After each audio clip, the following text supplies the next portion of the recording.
Masya Allah. Diterjemah wangel nih dawane pol. Ini suatu hari telah datang seorang A'rabi di depan Rasulullah Sallallahu Alaihi Wasallam. Kemudian dia doa dengan di dalamnya mengandungi macam-macam pujian kepada Allah, menceritakan keagungan Allah. Semua yang selain Allah diatur oleh Allah, diberi rezeki oleh Allah, menyayangi yang besar, menyayangi yang kecil, jadi kekuatan bagi orang-orang yang lemah.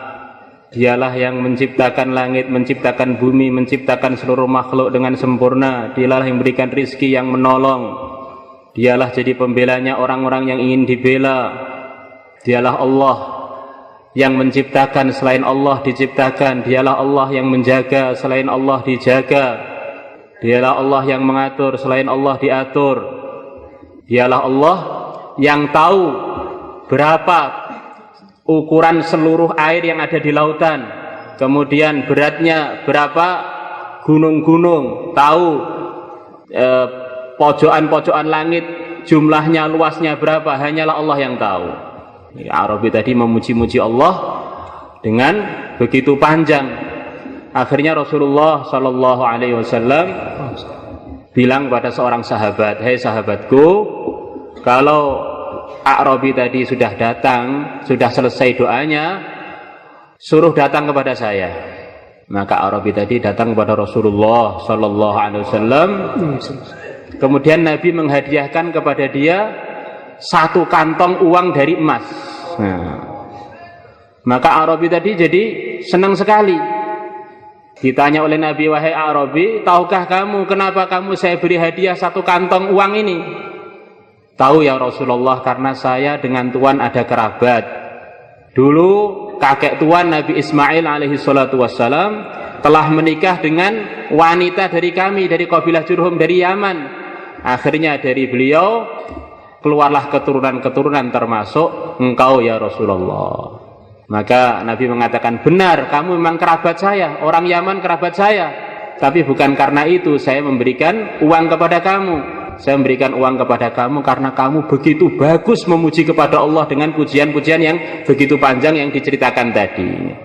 Ini kalau ingin tahu artinya ya harus ditulis satu-satu, diterjemah begitu. Panjangnya pol tadi.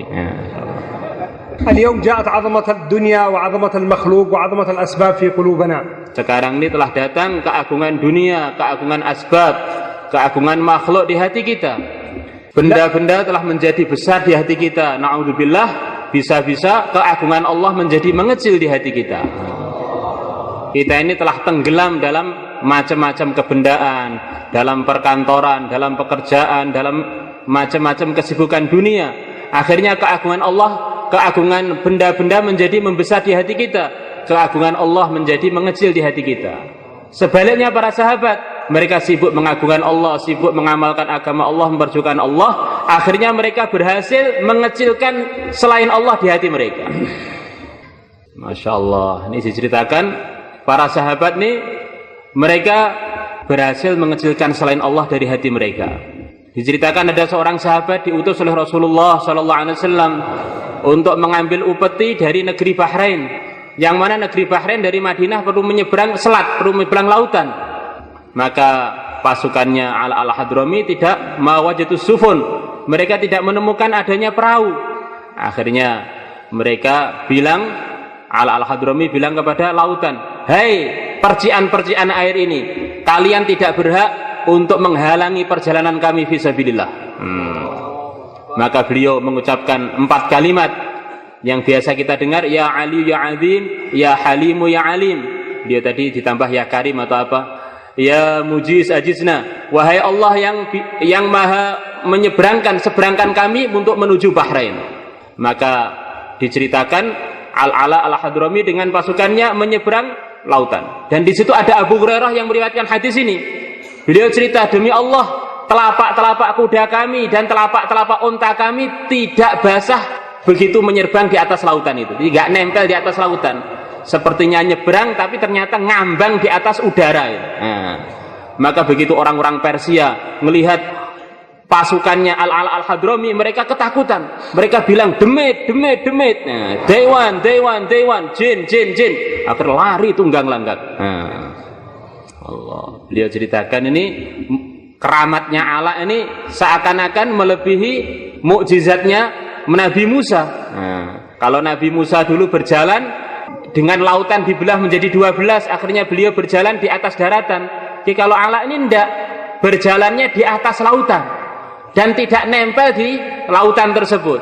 Kenapa para hadirin, umat ini kok dimuliakan oleh Allah sampai punya keramat-keramat seperti keramatnya para anbiya, bahkan zahirnya seperti melebihi? Karena umat ini oleh Allah Subhanahu wa taala diberi tanggung jawab seperti tanggung jawabnya ulul azmi minar rusul. Sebagaimana dalam ayat tadi, kita tahu ulul azmi minar rusul ada 5, di antaranya Nabi Nuh, di antaranya Nabi Musa, Nabi Isa, Nabi Ibrahim, dan Nabi kita Muhammad sallallahu alaihi wasallam. Para hadirin, bukan ceritanya Abul Ala saja. Ada ceritanya lagi, ceritanya Amr bin As waktu itu beliau jadi gubernur Mesir. Bagaimana Allah Subhanahu wa taala telah tundukkan lautan kepada Sayyidina Umar waktu zamannya Amr bin As menjadi gubernur di Mesir. Bagaimana diceritakan begitu Amr bin As menguasai Mesir, dulu di Mesir ada satu kebudayaan jahiliyah. Setiap tahun Sungai Nil harus diberi sesaji berupa ajmalul fatayat, perempuan yang masih muda yang paling cantik dihiasi, diberi perhiasan-perhiasan seperti mau jadikan pengantin, kemudian dicelupkan di situ hidup-hidup. Nah, baru Sungai Nil mau mengalir. Akhirnya begitu Amr bin As jadi gubernur dilarang, nggak boleh, ini bid'ah nih, nggak boleh. Ringkasnya cerita panjang, begitu nggak boleh langsung Sungai Nil nggak mau mengalir. Begitu nggak mau mengalir, Amr bin As kirim surat kepada Sayyidina Umar, saya telah buat keputusan begini. Maka oleh Sayyidina Umar dibenarkan keputusan itu. Kemudian Sayyidina Umar ngambil tinta, beliau nulis surat kepada Sungai Nil, yang isinya surat dari Amirul Mukminin, pimpinannya orang-orang beriman, kepada Sungai Nil. Wahai Sungai Nil, kalau kamu mengalir karena keinginan kamu sendiri, saya nggak perlu pada kamu. Tapi kalau kamu mengalir karena Allah, saya minta kepada Allah supaya mengalirkan kamu. Akhirnya surat tadi dikirimkan kepada Amr bin As. Beliau perintahkan supaya surat ini dimasukkan di Sungai Nil. Begitu Sungai Nil dimasuki surat tersebut, Sungai Nil ketakutan, langsung mengalir lagi sampai 15 hasta, 15 dhira'. Satu dhira' lebih setengah meter, sampai 7 meteran. Dan sampai sekarang mulai zaman Sayyidina Umar tidak berkurang walaupun 1 jengkal. Masya Allah. Diceritakan juga ini sahabat radhiyallahu anhum ajma'in, mereka telah berhasil mengeluarkan kebesaran makhluk dari hati mereka dan berhasil memasukkan keagungan Allah di hati mereka. Mereka lihat makhluk itu diatur oleh Allah. Mau lautan, mau api, mau air, semuanya adalah makhluk diatur oleh Allah. Tidak bisa buat apa-apa tanpa seizin Allah. Telah terjadi zaman Sayyidina Umar radhiyallahu anhu, telah keluar burkan, telah keluar kawah, ya'kulul ahdar wal yabis, yang mana kawah ini telah meludeskan banyak tanaman di Madinah yang kering, yang hijau, diludeskan oleh kawah itu. Maka Sayyidina Umar tidak berpikir, para sahabat tidak berpikir kita perlu datangkan apa, datangkan asbab apa, tidak.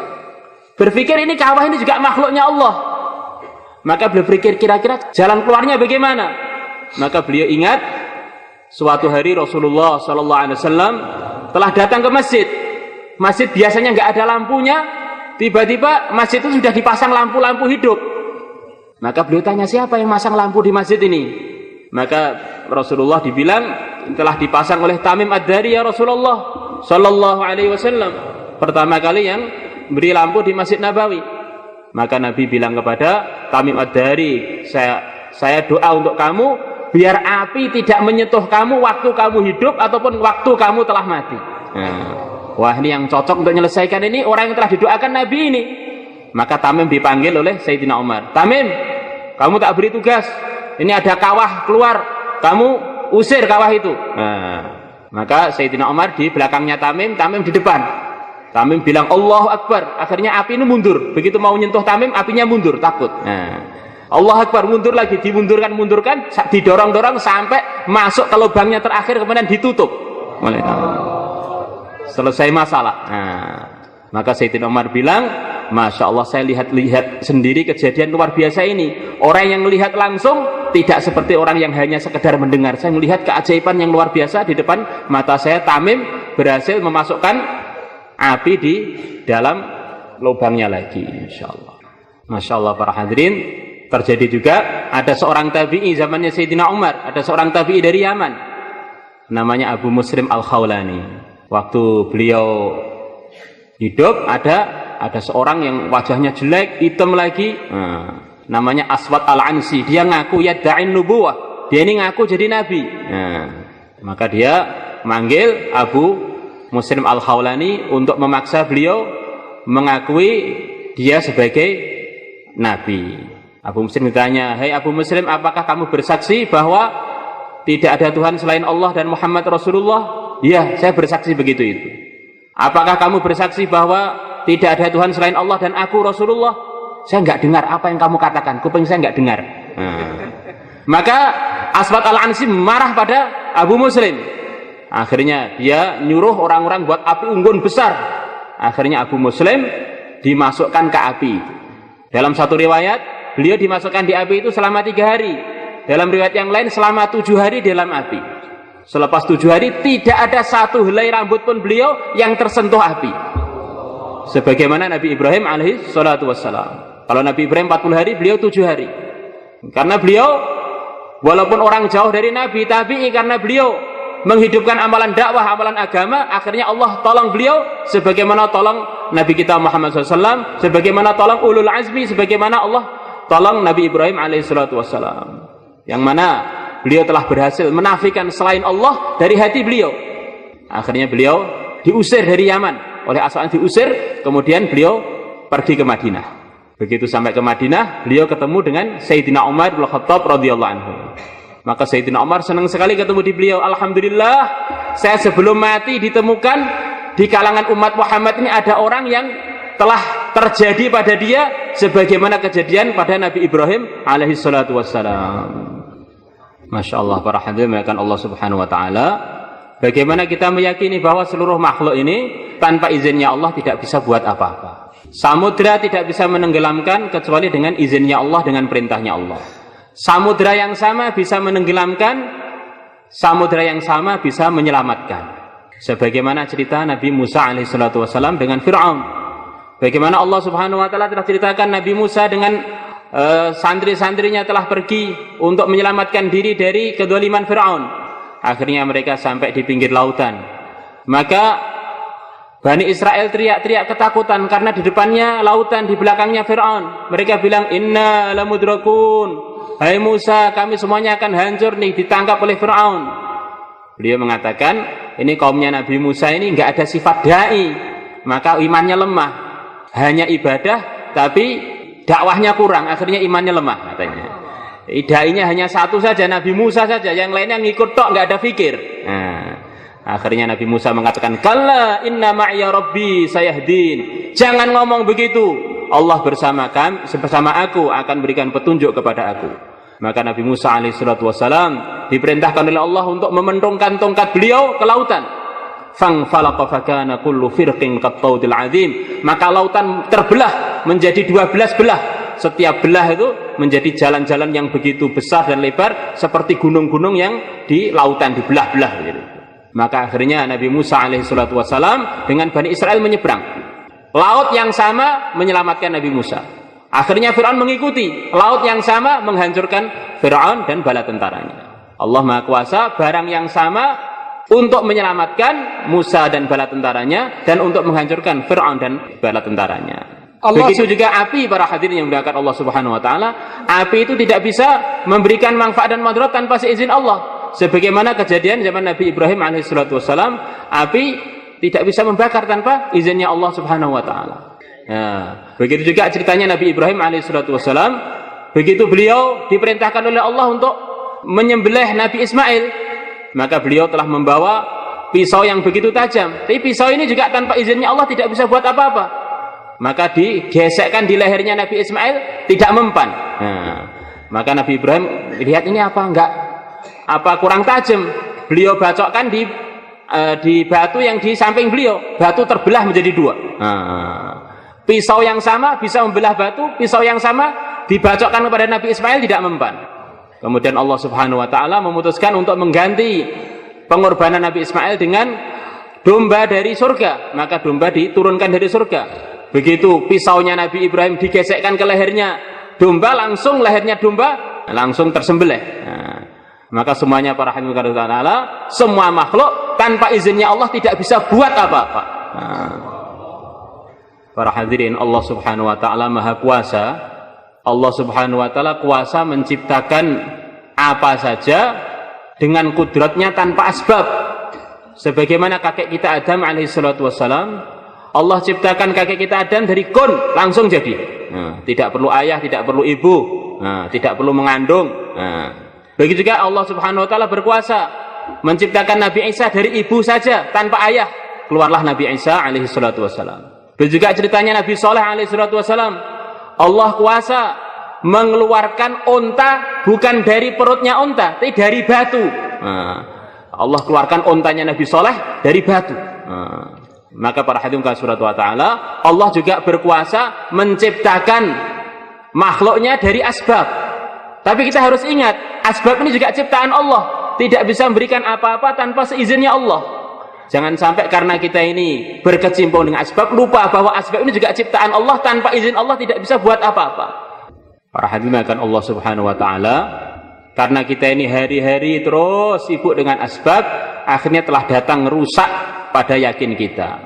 Rusak yakin kita kepada Allah Subhanahu wa taala, kemudian datang rusak yakin di hati kita jadi yakin kepada asbab. Berbeda dengan para sahabat, mereka para hadirin Allah Subhanahu wa taala berhasil menafikan asbab. Akhirnya Allah Subhanahu wa taala fatahalahumul hujub. Allah Subhanahu wa taala telah membukakan hijab dari mereka, dan Allah Subhanahu wa taala tolong mereka. Tidak ada satupun yang bergerak di muka bumi ini, atau berhenti, atau bertambah, atau berkurang. Apa saja yang terjadi dan akan terjadi atau sedang terjadi, semuanya adalah karena dikehendaki oleh Allah, karena diperintah oleh Allah. Tidak ada yang bisa bergerak sendiri. Para hadirin, kita ini Masya Allah hari ini ngomong dunia, sibuk dunia, cinta dunia, sampai kita waktu sholat juga ingat dunia. Mana yang sholatnya adalah puncak hubungan hamba dengan Allah, sujud kepada Allah, waktu sujud loh, yang sujud hanya jidatnya saja, di hatinya bersama dunia. Ini benar-benar kurang adab para hadirin. Para hadirin bahkan Allah Subhanahu wa taala diceritakan dalam satu hadits qudsi kurang lebih mafhumnya, kalau ada seorang hamba sujud waktu sholat kepada Allah, tapi yang sujud bukan hatinya, hanya jidatnya saja, maka Allah Subhanahu wa taala berfirman, wahai hambaku, kamu sujud dengan muka kamu saja, sementara hatimu bersama selain saya. Apakah ada yang lebih baik daripada saya, kok kamu tawajuh kepada dia? Para hadirin, coba kita pikir, apakah ada yang lebih baik melebihi Allah? Apakah yang bisa memberikan manfaat mudarat selain Allah? Kenapa kita tawajuh kepada selain Allah? Waktu sholat pun masih tawajuh kepada selain Allah. Ini benar-benar hal yang perlu kita perhatikan benar nih. Waktu sholat, kalau nggak selain waktu sholat, beda lagi. Waktu sholat pun ingatnya selain Allah. Para hadirin, ada 8 perkara di dalam Al-Quran. Allah sebutkan mencintai 8 perkara ini sebetulnya boleh-boleh saja. Anak, istri, keluarga, perdagangan, tempat, dan seterusnya yang disebutkan dalam surat Al-Bara'ah. Ini sebetulnya boleh-boleh saja, dengan syarat cinta kita pada 8 perkara ini tidak melebihi cinta kita kepada 3 perkara, Allah dan Rasulnya, dan berjuang fisabilillah. Kalau sampai cinta pada 8 perkara ini mengalahkan cinta kita kepada Allah dan Rasulnya dan berjuang fisabilillah, maka Allah Subhanahu wa taala mengancam kita, tunggulah siksa Allah akan datang pada orang-orang yang berbuat begitu itu. Dan orang itu dianggap oleh Allah termasuk orang-orang yang melanggar agama Allah, tidak mau memberikan hidayah kepada mereka. Innallaha la yahdil qaumal fasiqin. Masya Allah, para hadirin kalau Subhanahu wa taala, bagaimana ceritanya sahabat ada masalah apa-apa, memahami ini dari Allah. Yang bisa menyelesaikan hanya Allah. Ada seorang sahabat namanya Abu Mi'laq.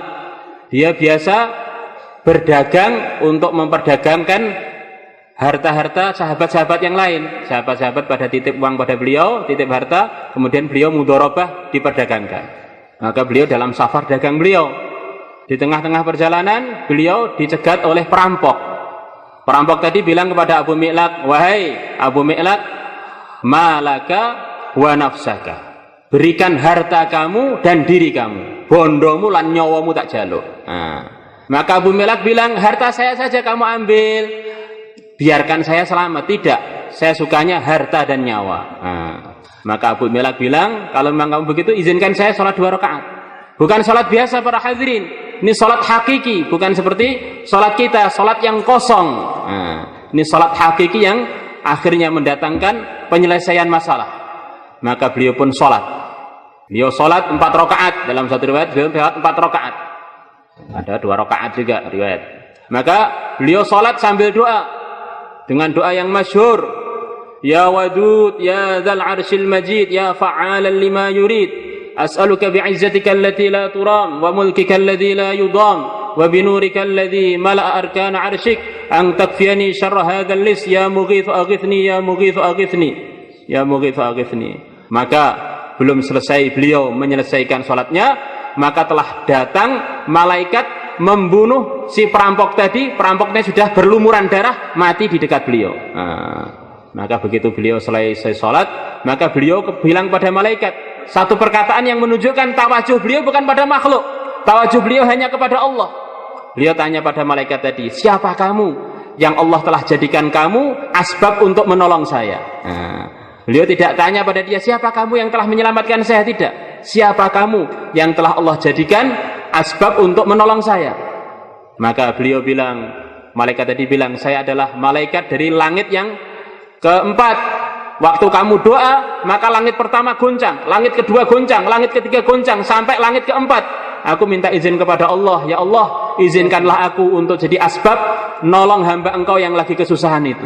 Maka akhirnya malaikat tadi turun dari langit keempat membunuh si perampok tadi. Para hadirin Allah Subhanahu wa taala, ada seorang sahabat namanya Bashir, dia telah masuk Islam. Maka beliau bilang pada Rasulullah, ya Rasulullah, semua amalan Islam saya sudah menerima, sudah bisa amalkan, kecuali 2 hal saya nggak bisa. Pertama adalah jihad, berjuang fisabilillah. Saya nggak bisa berjuang fisabilillah karena saya ini punya 10 unta, kemudian saya juga punya 10 anak. Saya nggak bisa meninggalkan mereka, ini saya punya urusan begitu repot. Yang kedua, saya juga nggak mau bayar zakat.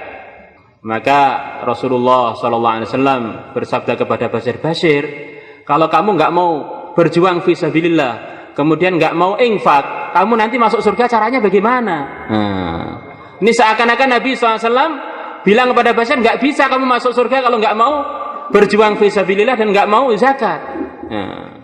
Begitu juga para hadirin Allah Subhanahu wa taala, di antara tujuan kita khurat adalah memperbaiki salat kita. Bagaimana salat kita yang dari gambar salat menuju hakikatnya salat. Sebagaimana kita telah dengar bahwa salat itu kalau dikerjakan dengan baik, dengan benar, maka salat tadi akan menjadi penolong bagi kita, akan menjadi pemuda yang begitu tampan, yang akan menolong kita, yang akan memberikan macam-macam kebaikan untuk kita. Tapi sebaliknya kalau salat itu tidak dikerjakan tidak benar, maka akan jadi seperti barang yang jelek, yang bau, yang akhirnya akan ditimpakan kepada muka kita. Di antara tujuannya kita khurud fisabilillah, biar kita menghilangkan ta'alluq, bergantungnya hati dengan makhluk, dengan cinta istri, dengan cinta anak, dengan tempat, dengan dunia semuanya. Para hadirin, kalau ini nggak keluar dari hati kita, nanti gawat. Kalau kita nanti menjelang mati, kemudian kita masih ada cinta-cinta di hati kita, kita nanti kalau disuruh ditanya, man rabbuk, siapa Tuhan engkau? Maka bisa-bisa kita nggak bisa jawab nanti. InsyaAllah para hadirin, beliau cerita, kami pernah ziarah ke salah satu mustasfayat, salah satu rumah sakit. Kemudian kita datang ke tempat ICU, tempat gawat darurat. Di sana kita tanya, hei dokter, bulan ini berapa orang yang mati? Tis'un, ada 90 orang mati. Dari 90 orang itu, yang bisa mengucapkan la ilaha illallah berapa orang? 3 orang. Terus yang lainnya mengucapkan apa? Ada yang bilang istriku, ada yang bilang kebunku, ada yang bilang daganganku, ada yang bilang mobilku. Padahal dia yang fudu nafas al-akhir. Dia ini dalam keadaan mengeluarkan nafas dia terakhir, akhirnya keluarlah apa yang ada di hati dia itu. Maka para hadirin, begitulah bahayanya kalau dalam hati kita ini ada ta'aluk kepada selain makhluk. Nanti kalau mati bahaya, kita nggak bisa mengatakan Tuhan kita adalah Allah. Nah, maka para sahabat ridwanullah alaihim ajma'in berbeda dengan kita. Dunia hanya di tangan saja, tidak sampai masuk ke hati mereka. Jadi kalau kita di tangan juga pegang, di hati juga masuk. Nah, maka para ulama mengatakan kalau kita ingin tahu apa yang di hati kita, sholatlah. Nanti begitu kita sholat akan keluar yang di hati kita. Mau keluar apa-apa, ya itulah isi hati kita. Yang keluar itulah isi hati kita. Maka pentingnya khurut fisabilillah untuk mengeluarkan ta'aluk itu biar kita selamat dunia akhirat para hadirin. Insyaallah semuanya niat. Pokoknya harus keluar semua para hadirin. Bagaimana telah kita sering dengar ceritanya Abdullah bin Rawaha. Beliau telah diputuskan oleh Nabi untuk berangkat dengan Zaid bin Harithah, dengan Ja'far, dengan beliau sendiri untuk berangkat kepada satu perjuangan besar di tempat yang namanya Mu'tah, yang mana beliau sebelum berangkat diberitahu oleh Nabi kalau Zaid nanti wafat, maka amirnya diganti dengan Ja'far. Kalau Ja'far wafat diganti dengan Abdullah bin Rawahah. Maka beliau yakin kalau saya berangkat mesti akan wafat ini, nggak akan balik lagi. Nah, maka beliau ingin Jumatan terakhir dengan Rasulullah SAW. Maka teman-temannya sudah berangkat pagi, maka beliau Jumatan duluan karena beliau punya kuda yang laju, nanti akan bisa nyusul teman-temannya. Begitu selesai Jumatan, Rasulullah SAW tanya kepada beliau, "Ma akharak? Kenapa kamu terlambat?" "Saya ingin Jumatan dengan engkau ya Rasulullah." "Tahukah kamu dengan teman-teman kamu terlambat berapa lama?" "1 pagi." "Bukan, kamu telah terlambat 500 tahun terlambat." Abdullah, seumpama kamu infakkan seluruh bumi semuanya untuk nyusul keterlambatan kamu nggak kuasa. Kamu nggak bisa. Maka para hadirin, bagaimana Abdullah terlambat setengah hari saja oleh Nabi dikatakan begitu ruginya, begitu terlambatnya. Kita ini terlambat berapa lama para hadirin?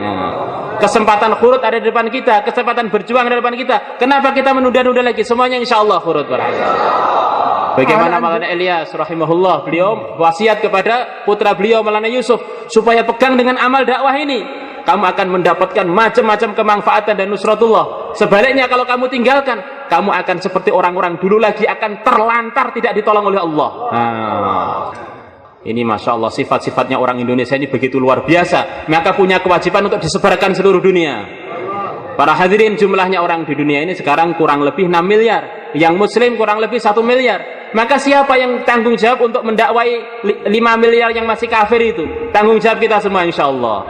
Hari-hari kurang lebih seluruh dunia. Bahkan ada yang mengatakan di Eropa sana saja 250.000 orang mati tanpa membawa iman. Siapa yang tanggung jawab ini? Maka semuanya insya Allah niat insya Allah. Tidak ada seorang pun kecuali daftar para hadirin. Bismillah. Malaikat insya Allah ikut nulis juga ini ya. Allahu Akbar. Bismillah. 4 bulan 40 hari berapa hari aja? Bangladesh, India, Pakistan. Bangladesh, IPB. Bismillah, Bismillah. Masya Allah, Masya Allah, Masya Allah. Amin ya Allah, mudahkan untuk mereka untuk meluangkan waktu dan berikan kemudahan harta untuk mereka ya Allah. Ya Allah, bangkitkan mereka nanti kiamat bersama Rasulullah SAW. Kawinkan mereka dengan bidadari. Mahar al-hur al-'ain adalah khuruj fi sabilillah. Bismillah. Maharnya bidadari adalah khurut fisabilillah. Ada seorang bidadari yang namanya Ainak Mardiyah. Pelayannya saja yang bagian kanan 70.000, bagian kiri 70.000 untuk orang-orang yang mau khurut fisabilillah. 4 bulan 40 hari. Bismillah. Kita ini kalau khurut jangan melihat uang, melihat kudratullah. Bagaimana Ilyas punya seorang murid namanya Maulana Said Ahmad Khan. Waktu kita dulu di Pakistan sering ketemu beliau. Maka beliau ditaskil oleh Syekh Ilyas untuk putar seluruh alam, khurut seluruh alam. Maka beliau bilang, "Syekh, saya ini hanya punya 6 rupiah, 600 rupiah mungkin begitu ya. 6 rupiah, bagaimana saya bisa putar seluruh alam? Niat dulu, putar seluruh alam." Maka beliau pun taat pada arahan Syekh Ilyas. Akhirnya sebelum beliau wafat sudah muter seluruh alam termasuk ke tempat beliau di Yaman. Mau khurut, niat. Kemudian yang kedua, apa yang kita mampu kita infakkan. Kemudian yang ketiga, doa. Kalau 3 perkara ini ada, Allah Subhanahu wa taala akan mudahkan kita khurut seluruh alam insyaallah para hadirin. Jangan percaya pada saku kita, percayalah kepada Allah Subhanahu wa taala. Bismillah. Aina ashab al-yaqin? Bismillah. Mana orang-orang yang punya yakin ini? Bismillah. Kok ndongo nggak ini? Baniya insyaallah. Bismillah. Monggo. Bismillah, bismillah. Bismillah. ما شاء الله ما شاء الله ما شاء الله. Teman-teman santri yang mau keluar 40 hari, silahkan berdiri juga. Yang hadir di sini, masya Allah. Bismillah, masya Allah. Bismillah, insya Allah. Allahumma Keluar la 40 sahla hari, illa ma ja'altahu lagi insya Allah. sahla. Silakan insya Allah. Masya Allah. Nggak usah khawatir, kita ini mau kerja pada Allah. Allah akan menyelesaikan masalah-masalah kita. لا نخاف إلا من الله سبحانه. نتوجه بقلوبنا الله يصلح لنا الأحوال كلها. الله يعطينا النفقات. الله يعطي كل شيء. Allah yang akan menyelesaikan masalah Allah kita. qulub Bekalnya az-zawjat. semuanya Allah yang akan selesaikan, insya Allah. بسم الله. ما شاء الله ما شاء الله. بسم الله. الله أكبر. بسم الله. الملائكة الآن تسجل. من مستعد؟ من مستعد؟ بسم الله. Malaikat juga ikut nulis. Siapa yang siap? Siapa yang siap? كاميرا إلهية الآن. صور. الله أكبر. بسم الله. Ini majelis ini diperlihatkan oleh Allah di depan para malaikat. Masya Allah. الله أكبر. Kata beliau seperti televisi dilihat para malaikat ini. هذه تنبورو أحسن قرية في القرى الذي رأيناها في أندونيسيا كلها. Masya Allah, beliau bilang Temboro ini kampung yang terbaik yang pernah saya lihat di Indonesia yang setelah saya. Ya Allah. حتى النساء حقهم ما شاء الله ما شاء الله حجاب وما شاء الله ارتحنا فيها كثير مثل اليمن. Allah, Masya Allah, perempuan-perempuannya pakai hijab. Hati kita jadi senang dengan sebab suasana di Temboro ini. احمدوا الله على هذه النعمة واخرجوا في سبيل الله حتى الله يبقي عليكم هذه النعمة. Syukirlah nikmat ini dengan khurut fisabilillah. تنشروها لبقية أندونيسيا كلها الصفات والأخلاق والحجاب. Ini mirip seperti Yaman, perlu disebarkan ke seluruh Indonesia biar semuanya pakai hijab, biar semuanya kenal agama, insyaallah para hadirin. إن شاء الله. نويتوا كلكم إن شاء الله. Insyaallah. Semuanya telah niat insyaallah. الله يتقبل. تقبل الله. Doa. الحمد لله رب العالمين والصلاة والسلام على رسوله الكريم وعلى آله وصحبه أجمعين. اللهم يا أول الأولين يا آخر الآخرين يا ذا القوة المتين يا راحم المساكين يا أرحم الراحمين يا أرحم الراحمين يا أرحم الراحمين. ارحم أمة حبيبك، احفظ أمة حبيبك، اهدي أمة حبيبك محمد صلى الله عليه وسلم. اللهم اهدنا واهد العالمين.